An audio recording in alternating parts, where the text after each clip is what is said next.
Kamusta mga katropa? Kamusta? Sa araw na ito, magkakabit tayo ng alarm sa Wave 100 o kaya Wave 110. Pare-parehas lang sila mga katropa, no?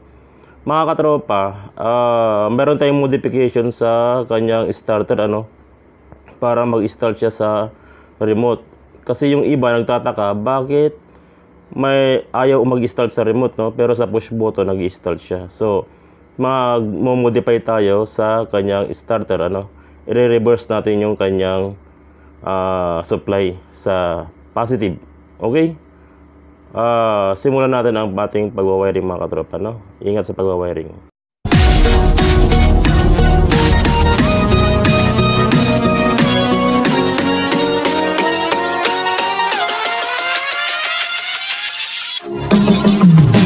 Mga katropa, huwag niyong kalimutang suportahan ang aking channel. Huwag niyong kalimutang mag-subscribe upang makatanggap kayo ng tip tungkol sa pagwawiring.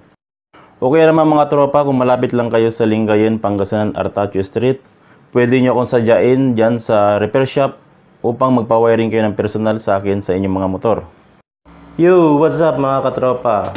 Paano magkabit ng alarm sa Honda Wave 110 or 100, Pare-parehas lang itong mga to, Okay mga katropa, paano nga ba magkabit ng alarm dito? Okay, so marami nagre-request nito kasi hindi nag-i-start yung kanilang motor pag sa remote nila ginagamit, So, buti na lang may nagpagawang customer at madedemo na natin sa inyo to. Okay, so ilagay muna natin tong mga wire na ito. Okay, una natin gagawin mga katropa ay balatan natin itong harness na to, gamit ang blade cutter, itong lobe na to, para hindi makalat yung ating pagwawiring, Okay, so sa loob ng harness andyan na yung ibang kulay na mga kailangan natin.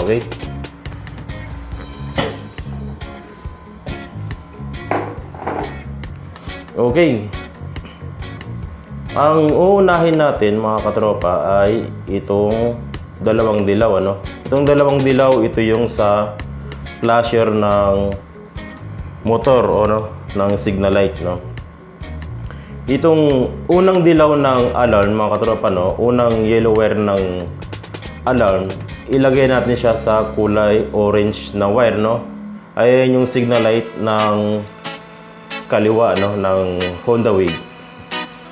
Okay, yung unang dilaw, ilagay natin din sa kulay orange na wire, okay?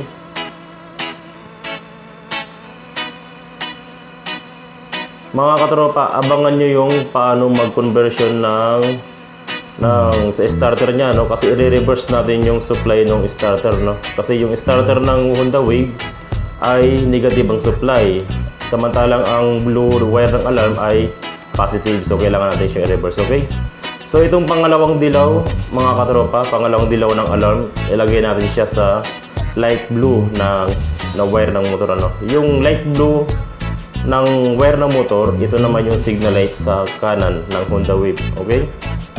So, dyan natin ilagay yung isa pang natitirang kulay dilaw ng alarm.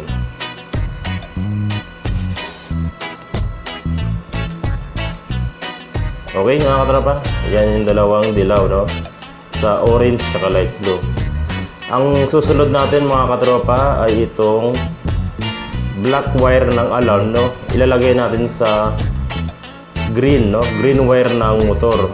Ang green wire ng motor ng Honda Wave ay ground, Ang black wire ng alarm ay ground din, So yung black wire ng alarm ilalagay natin sa green wire ng motor.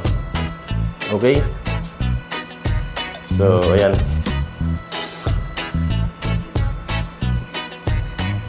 Kung may mga hindi kayo maintindihan mga katropa, pwede nyo akong i-PM sa akin Facebook o dito sa comment section, i-PM nyo lang. Ang susunod natin ay itong kulay pula ng alarm, ilalagay natin sa pula rin ng motor, red wire. So red wire ng alarm, ilalagay sa red wire ng motor, Red to red lang tayo, okay? So red wire to red wire lang tayo. Kung mayroon kayong hindi naintindihan sa demo ko mga katropa, pwede rin kayo mag-PM sa akin sa comment section o sa Facebook Messenger ko, okay? Para ano, maintindihan nyo mabuti, ha? At yung iba siguro kaya sinasabi nilang malabo yung video, pagkakalam ko sa internet connection niya mga katropa. Dapat meron kayong magandang internet connection para malinaw din yung video na lalabas sa inyo, no? O kaya bumili kayo ng salamin nyo. Okay, so isaliado na natin ito mga katropa. At yung mga nag-PPM sa akin, huwag kayong magalit kung bakit malabo ang video, nasa internet connection yun, tropa, okay? So sa iba naman kasi malinaw naman at klaro naman nila. Okay, next natin.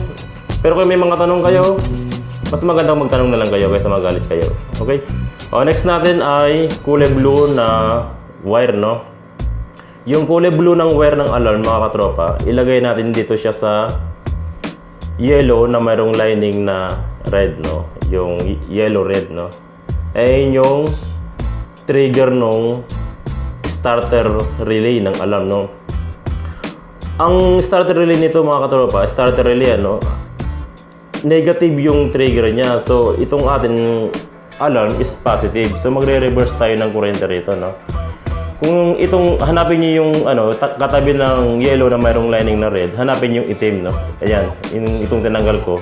Eh naman yung standby supply ng relay, no? Tanggalin niyo yan, no?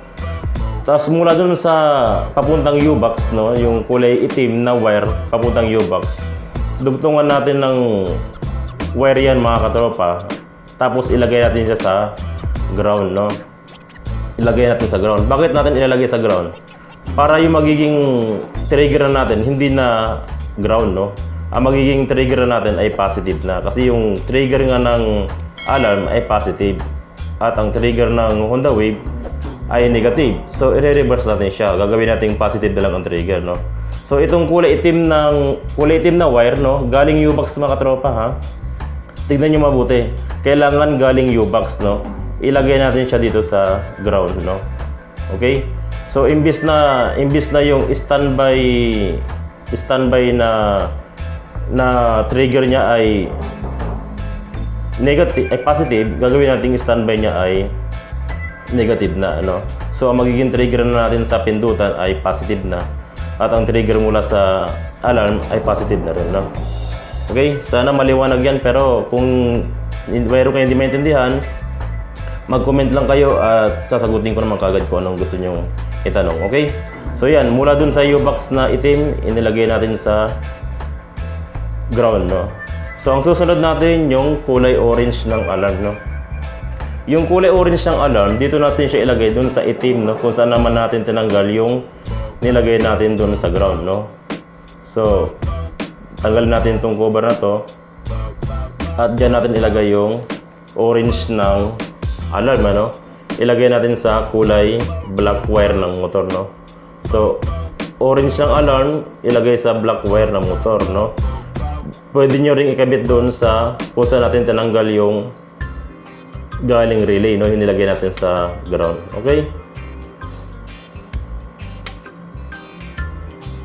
Kung medyo nalilito kayo mga katropa dun sa supply o trigger nung relay, mag-comment lang kayo at sasagutin ko isa-isa yan, okay? So importante, basta mula dun sa box, yung kulay itim, ayun ang ilalagay nyo dun sa kulay ground, ay sa green, no, dun sa ground. Okay, sa susunod natin ay itong gray tsaka pink, no. Yung gray tsaka pink, ito yung kill switch ng motor, no. Importante ito. Mula dun sa CDI, hanapin nyo yung CDI, no. Ito yung wire ng CDI, no. Tinanggal ko na kanina to. Yung sa wire ng CDI, no, hanapin yung black na mayroong lining na white, no. Putulin niya yon at tig-isa silang dalawa dito, no. Kahit saan dyan yung pink o kaya gray, walang problema, no. Ayan. Pwedeng yung pink doon sa kabila, pwede yung gray sa kabila. Kahit saan dyan, walang problema. Basta tig-isa sila dyan ng pink at gray, no. Dyan sa wire ng CDI, no. Yung black na mayroong lining na white, dyan nyo, putulin nyo yun, tapos ilagay nyo yung pink tsaka gray, okay? So parang ganito. Pinutol natin yung black na mayroong lining na white at inilagay natin yung pink at gray, okay?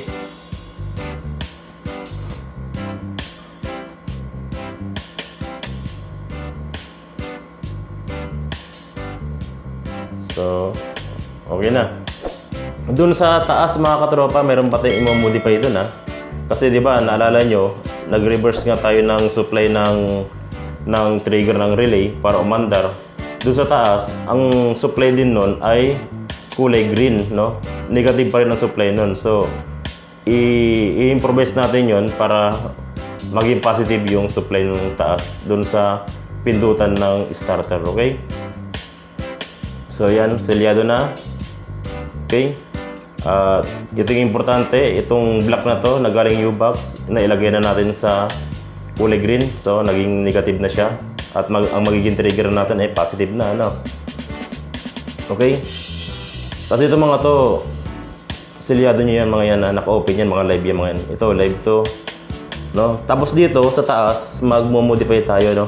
Dito, sa kanyang pindutan.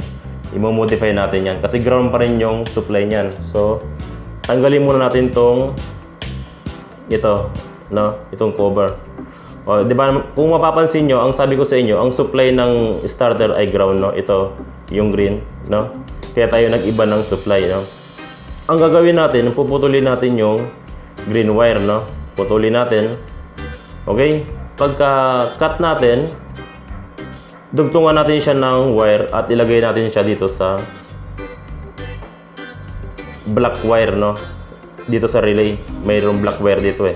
Diyan natin siya ilagay, no? So, parang ganito, no? Mula dun sa sakit ng push button, no? Nagdugtong tayo ng wire at nilagay natin sa black wire ng relay, no? Ng motor. Okay? So, ganyan na. Magiging positive na yung trigger mo at gagana na yung ating alarm. Okay mga katropa, kung meron kayong hindi naintindihan, pwede kayong mag-comment sa aking comment section o i-PM nyo ako sa messenger. Mga katropa, ha? Magtanong kayo mga katropa para ma-perfect nyo yung pagwawiring natin. Okay mga katropa, sana may natutunan kayo sa tutorial natin. Sana makatulong, pwede nyo rin pagkakitaan mga katropa. Okay, ang importante sa lahat, ingat sa pagwawiring mga tropa at God bless sa inyo mga lahat, sa inyo lahat tropa, okay?